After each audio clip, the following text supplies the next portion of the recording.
maaga lang ako nag-isa. Sana naligtas ko siya.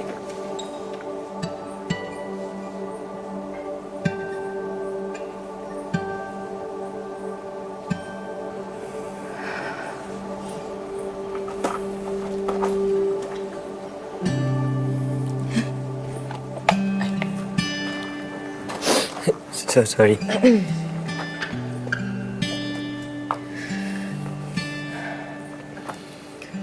Alam mo, wala ka namang kasalanan eh. At saka sa tingin ko, kung nandito man si Andy ngayon, hindi siya matutuwa na nakakita kang ganyan, na sinisisi mo yung sarili mo. Kung